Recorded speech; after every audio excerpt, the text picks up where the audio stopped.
अस्सलामुअलैकुम student. Chapter number 12 coordination and control हमने start किया हुआ था और इसके आज लास्ट 2 टॉपिक्स हैं, feedback mechanism and disorders of nervous system. Next video में इंशाल्लाह हम नेक्स्ट चैप्टर को स्टार्ट करेंगे।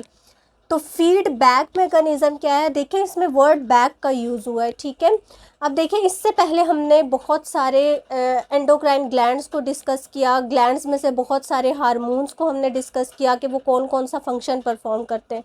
तो फीडबैक मैकेनिज्म क्या है कि आप देखें ऐसा नहीं है कि हमारी बॉडी में 24 आवर्स एक हार्मोन एक ही मिकदार में रिलीज़ हो रहा है, ठीक है। जब वो हार्मोन अपना काम कर लेता है तो उसके एक्शन में जो दूसरा वो एक्शन परफॉर्म हो रहा होता है उस हार्मोन के अगेंस्ट में, तो जब उसकी मिकदार ऊपर नीचे होती है तो हमारे हार्मोन्स की जो अमाउंट है वो भी कम या ज़्यादा होनी शुरू हो जाती है, ठीक है। जैसे कि आपके पास ग्लूकोज की, इंसुलिन और ग्लूकागोन की एग्जांपल आएगी। इसमें फीडबैक मैकेनिज्म में हमारे पास टू फीडबैक मैकेनिज्म्स हैं, एक नेगेटिव फीडबैक मैकेनिज्म और एक पॉजिटिव फीडबैक मैकेनिज्म, ठीक है। नेगेटिव फीडबैक मैकेनिज्म क्या है, the output of a process decreases और इनहिबिट द प्रोसेस। अब देखें जो आउटपुट प्रोसेस है, अब यहाँ पर आपको एग्जांपल से सही समझ आएगा। जैसे कि ग्लूकोज है हमारी बॉडी में, जब हम फूड इनटेक करते हैं तो मैंने आपको लास्ट वीडियो में भी बताया था कि ग्लूकोज हमारे ब्लड में इंटर हो जाती है, ठीक है। जब ग्लूकोज का लेवल हाई होना शुरू होता है तो ग्लूकोज किस में कन्वर्ट हो जाता है, ग्लाइकोजन में, ठीक है। ग्लूकोज जब हमारी बॉडी में ज़्यादा होता है तो ग्लाइकोजन में कन्वर्ट हो जाता है और इसको ग्लाइकोजन में कौन कन्वर्ट करता है, इंसुलिन, ठीक है। इंसुलिन एक हार्मोन है जो जब हमारी बॉडी में ग्लूकोज जो है वो नॉर्मल से ज़्यादा प्रोड्यूस होती है तो हमारे जो हार्मोन्स हैं वो इंसुलिन रिलीज़ होते हैं पेंक्रियाज में से, जो क्या करते हैं, ग्लूकोज को ग्लाइकोजन में कन्वर्ट कर देते हैं, ठीक है।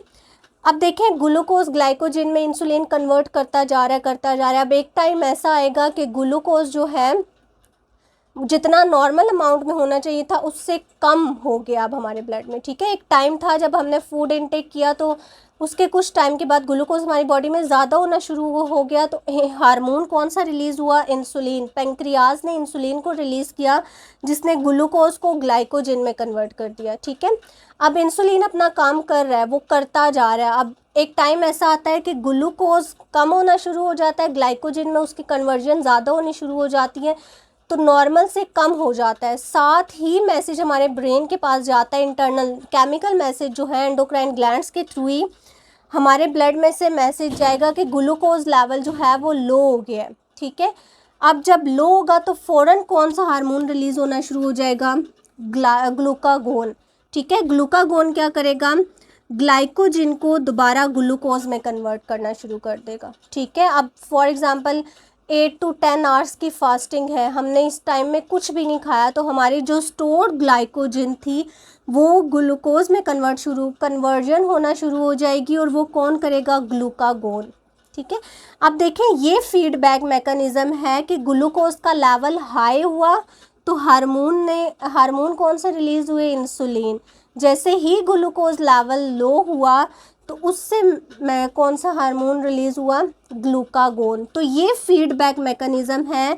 जो द नेगेटिव फीडबैक मैकेनिज्म क्या है, the output of a process decreases और इनहिबिट द प्रोसेस। अब देखें इंसुलिन रिलीज़ हुआ, इंसुलिन ने ग्लाइकोजन में उसको कन्वर्ट करना शुरू कर दिया, ठीक है। अब इसके आउटपुट से क्या हुआ कि जब ग्लूकागोन ज़्यादा होगा, ग्लूकोज कम होना शुरू हो जाएगा तो ये उसका आउटपुट है, ठीक है, जिससे ग्लूकोज कम हुआ है। तो ग्लूकोज कम होना उसकी आउटपुट था, ठीक है। The output of a process, इस प्रोसेस का आउटपुट क्या है कि ग्लूकोज कम हो गई है। अब इस आउटपुट से एक फीडबैक मैकेनिज्म जनरेट होगा। फीडबैक मीन्स ग्लाइकोजन दोबारा ग्लूकोज में कन्वर्ट होना शुरू हो जाएगी और इससे कौन सा हार्मोन रिलीज़ होगा, ग्लूकागोन। तो ये नेगेटिव फीडबैक मैकेनिज्म है जिससे उस हार्मोन की जो प्रोडक्शन है वो डिक्रीज़ हो जाती है या फिर इनहिबिट हो जाती है। अब देखें जब ग्लूकोज कम हुआ तो इंसुलिन जो है वो प्रोड्यूस होना बंद हो जाएगा, पेंक्रियाज इंसुलिन को रिलीज़ करना छोड़ देगी और कौन सा हार्मोन रिलीज़ करना शुरू कर देगी, ग्लूकागोन, ठीक है। तो ये हमारे पास क्या है कि इसके आउटपुट ने इंसुलिन की प्रोडक्शन को इनहिबिट कर दिया या डिक्रीज़ कर दिया। इस तरह जब ग्लूकोज लेवल कम होगा तो ग्लूकागोन डिक्रीज अमाउंट में यानी कम अमाउंट में प्रोड्यूस होगा और इंसुलिन ज़्यादा अमाउंट में प्रोड्यूस होना शुरू हो जाएगा। तो ये आउटपुट प्रोसेस है जिसके एंड प्रोडक्ट में क्या होता है कि या तो डिक्रीज हो जाता है या फिर इनहिबिट हो जाता है। अब देखें, एक पॉजिटिव फीडबैक मैकेनिज्म है, एक नेगेटिव है जिसके आउटपुट से वो हार्मोन जो रिलीज़ हुआ था या तो वो डिक्रीज अमाउंट में रिलीज़ होगा या फिर उसकी जो प्रोडक्शन है वो इनहिबिट हो जाएगी। पॉजिटिव फीडबैक में क्या होता है कि उसकी आउटपुट से वो जो हार्मोन रिलीज़ हो रहा था वो ज़्यादा अमाउंट में रिलीज़ होना शुरू हो जाता है, ठीक है। इसको हम पॉजिटिव फीडबैक कहते हैं, जिसमें वो हार्मोन जो उस प्रोसेस से रिलीज़ हो रहा था, जब वो उसका आउटपुट प्रोड्यूस होता है तो उस आउटपुट से वो हार्मोन ज़्यादा प्रोड्यूस होना शुरू हो जाता है, ठीक है। इसमें कम हो गया था, इसमें ज़्यादा होगा। The changing result from a process increase the rate of the process, ठीक है। ये क्या कर रहा है, इंक्रीज, और ये क्या कर रहा था, डिक्रीज कर रहा था। तो पॉजिटिव में आपको एग्जांपल कौन सी दी हुई है, for example suckling action in infant. Infant उसको बोलते हैं जो दूध पीता बच्चा होता है, ठीक है, उसको हम इन्फेंट बोलते हैं। तो इन्फेंट जब भी सकिंग कर रहा होगा, ठीक है, मदर मिल्क में से, तो जितनी ज़्यादा वो सकिंग करेगा एक हार्मोन रिलीज़ होता है ऑक्सीटोसिन, जो कि मिल्क की प्रोडक्शन करता है, ठीक है। तो जितनी ज़्यादा सकिंग होगी उतना ज़्यादा ऑक्सीटोसिन रिलीज़ होगा। अब देखें, सकिंग से क्या हो रहा है, ऑक्सीटोसिन रिलीज़ हो रहा है। जितनी ज़्यादा सकिंग हो रही है बजाय ये कि ऑक्सीटोसिन कम हो, ऑक्सीटोसिन ज़्यादा प्रोड्यूस हो रहा है ताकि जो हार्मोन है वो ऑक्सीटोसिन ज़्यादा प्रोड्यूस हो ताकि मिल्क की प्रोडक्शन ज़्यादा हो। तो ये पॉजिटिव फीडबैक मैकेनिज़्म है जिसमें उस प्रोसेस का या उस हार्मोन का की जो प्रोडक्शन है वो ज़्यादा होनी शुरू हो जाती है। तो ये नेगेटिव फीडबैक और पॉजिटिव फीडबैक मैकेनिज़म्स हैं इस फीडबैक मैकेनिज़्म में। नेक्स्ट हमारे पास टॉपिक है, जैसे हमने रेस्पिरेटरी वाला चैप्टर पढ़ा, रेस्पिरेशन में हमने उसके एंड में रेस्पिरेटरी डिसऑर्डर्स को डिस्कस किया। फिर हमने एक्सक्रीशन वाला चैप्टर पढ़ा जिसमें किडनीज इन्वॉल्व थी, तो हमने किडनी से रिलेटेड डिसऑर्डर्स को पढ़ा। इस चैप्टर में हमने नर्वस सिस्टम को डिस्कस किया जिसमें हमारा ब्रेन और स्पाइनल कॉर्ड इन्वॉल्व है, जिस सेंट्रल नर्वस सिस्टम हो गया या फिर पेरिफेरल नर्वस सिस्टम हो गया। तो इसमें हम डिसऑर्डर्स भी पढ़ेंगे नर्वस सिस्टम की। तो नर्वस सिस्टम की मोस्टली जो डिसऑर्डर्स होती हैं वो 2 टाइप्स की होती हैं, एक होती हैं वेस्कुलर डिसऑर्डर्स और एक होती हैं फंक्शनल डिसऑर्डर।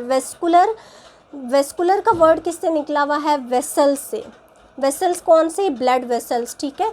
तो वेस्कुलर डिसऑर्डर्स जब ब्लड की सप्लाई नर्व्स को नहीं मिलेगी, ठीक है। तो वेस्कुलर डिसऑर्डर्स में क्या होगा कि any disturbance in blood supply of nerves, ठीक है, ब्रेन के अंदर एक स्पेसिफिक पार्ट के अंदर या ब्रेन के पार्ट में जहाँ से वो नर्व इम्पल्सेस जनरेट हो रही हैं उनको ब्लड सप्लाई मिल ही नहीं रहा, ठीक है, वहाँ से वो नर्व इम्पल्सेस जनरेट ही नहीं हो रही। तो कौन सा वेस्कुलर डिसऑर्डर हो जाएगा, जिसमें आपके पास पैरालाइसिस के एग्जांपल है, ठीक है। दूसरा आपके पास है फंक्शनल डिसऑर्डर जिसमें डिस्टर्बेंस इन जनरेशन और ट्रांसमिशन ऑफ नर्व इम्पल्सेस है। अब देखें, एट द बर्थ, जब बर्थ हुई है तब कोई उसकी फॉर्मेशन में नर्व इम्पल्सेस की फॉर्मेशन में कोई डिस्टर्बेंस आ गई है, ठीक है, कोई जेनेटिक डिसऑर्डर हो गया है, या फिर ट्रांसमिट सही से बन तो रही है, नर्व इम्पल्सेस जनरेट तो हो रही हैं लेकिन वो ट्रांसमिट सही नहीं हो रही। तो इस वजह से जो डिसऑर्डर्स होते हैं उनको हम फंक्शनल डिसऑर्डर्स कहते हैं। और इसमें एग्जांपल है एपिलेप्सी जिसको हम मिर्गी कहते हैं, और पैरालाइसिस हम किसको बोलते हैं, यानी फालिज, जिसमें बॉडी का कोई अगर किसी एक पार्ट पे फालिज हुआ है, पैरालाइज हुआ है, तो वो एक पार्ट बिल्कुल अपना फंक्शन करना छोड़ देता है, उसको हम अपनी मर्ज़ी से हिला नहीं सकते, ठीक है। उसके मसल्स जो हैं वो अपनी मूवमेंट को ख़त्म कर देते हैं। Complete loss of function by one और मोर मसल्स ग्रुप, ठीक है। आपने अक्सर देखा होगा और अगर नहीं भी देखा तो इसमें पैरालाइसिस क्या होती है कि एक बॉडी की या तो पूरी बॉडी पैरालाइज हो जाती है, ठीक है, या फिर ग्रुप ऑफ मसल्स। अब देखें, एक मसल साल्स जो हैं या एक मसल फाइबर आपको कहीं पर भी नहीं मिलता। आपको जब भी मसल्स की हम बात करते हैं तो उसमें बंडल्स ऑफ मसल फाइबर्स इकट्ठे हुए होते हैं और वो मसल बनाते हैं, ठीक है। जब वो मसल सेल्स अपना फंक्शन कम्प्लीटली लॉस कर देंगे, ठीक है, तो क्या हो जाएगा, पैरालाइज हो जाएगा, जिसमें मसल्स अपना काम करना छोड़ देते हैं। कैसे? Any damage in central nervous system. अब देखिए सेंट्रल नर्वस सिस्टम क्या है, कौन सा पार्ट है मेरा, ब्रेन या फिर spinal cord central nervous system में आते हैं। ब्रेन और स्पाइनल कॉर्ड के अंदर से नर्व इम्पल्सेस जनरेट हो रही हैं, ठीक है।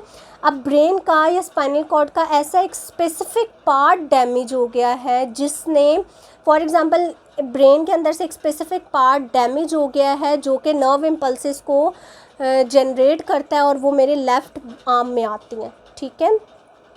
अब वो वाला पार्ट जो मेरे पास नर्व इम्पल्सेस को भेजता था इस आर्म में, वो पार्ट डैमेज हो गया। अब उस पार्ट के डैमेज होने से क्या हुआ, मेरे जो मसल्स, जब तक नर्व इम्पल्सेस जनरेट नहीं होंगी तो मेरी मसल्स मूवमेंट भी नहीं होगी। अब नर्व इम्पल्सेस जनरेट हो रही हैं तो मैं अपनी आर्म को भी मूव कर रही हूँ, ठीक है।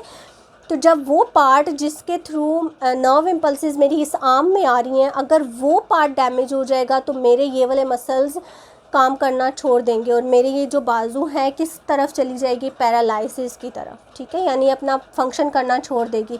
इसमें कोई स्ट्रोक हो सकता है, कोई ब्लड क्लॉटिंग हो सकती है, यानी स्ट्रोक यानी कोई भी आपके पास जो नर्व इम्पल्सेस जो ब्लड उनको सप्लाई कर रहा है ऑक्सीजन, ठीक है, अब वो ब्लड जाके वहाँ पर क्लॉट हो गया, क्लॉट होने की वजह से वहाँ से नर्व इम्पल्सेस ही जनरेट नहीं हो रही, ठीक है।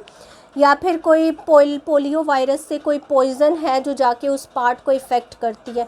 अब देखिए पैरालाइज में फुल बॉडी भी पैरालाइज हो सकती है, कोई बॉडी का एक पार्ट भी पैरालाइज हो सकता है, पार्शियल पैरालाइसिस भी उसको बोलते हैं, और फुल जो होती है उसमें भी ये हो सकता है। तो ये पैरालाइसिस है जिसमें डैमेज हो जाता है कोई भी नर्वस सिस्टम का पार्ट, ठीक है। अब दूसरी आपके पास जो कंडीशन है नर्वस सिस्टम के डिसऑर्डर्स में, ऐसे बहुत सारे डिसऑर्डर्स हैं, लेकिन आपकी बुक में अभी सिर्फ 2 को डिस्कस किया हुआ है। ये है epilepsy, abnormal and excessive discharge of nerve impulses. या तो नर्व इम्पल्सेस नॉर्मल से कम अमाउंट में प्रोड्यूस हो रही हैं, या फिर नॉर्मल से बहुत ज़्यादा एक्सेसिव नर्व इम्पल्सेस जनरेट होना शुरू हो जाती हैं, ठीक है। अब देखिए नर्व इम्पल्सेस जनरेट हो रही हैं एक नॉर्मल अमाउंट में, या नॉर्मल उसमें जनरेट हो रही हैं, तो मेरी बॉडी पूरी प्रॉपर काम कर रही है, ठीक है। अब अगर यहाँ पर खड़े होते हुए एकदम से बहुत सारी नर्व इम्पल्सेस सेम टाइम में एक्सेसिव अमाउंट में रिलीज़ होना शुरू हो जाए तो क्या होगा, मेरे बॉडी के सारे मसल्स कॉन्ट्रैक्ट कर जाएंगे, ठीक है, कॉन्ट्रैक्शन होगी फ़ौरन सब मसल्स में। अब इसको मैंने आपको बोला है कि हम इसको मिर्गी कहते हैं, ठीक है, एपिलेप्सी मिर्गी होती है। इसमें क्या होता है कि बॉडी के सारे मसल्स कॉन्ट्रैक्ट हो जाते हैं, हाथ मुड़ जाते हैं, पाँव मुड़ जाते हैं, ठीक है।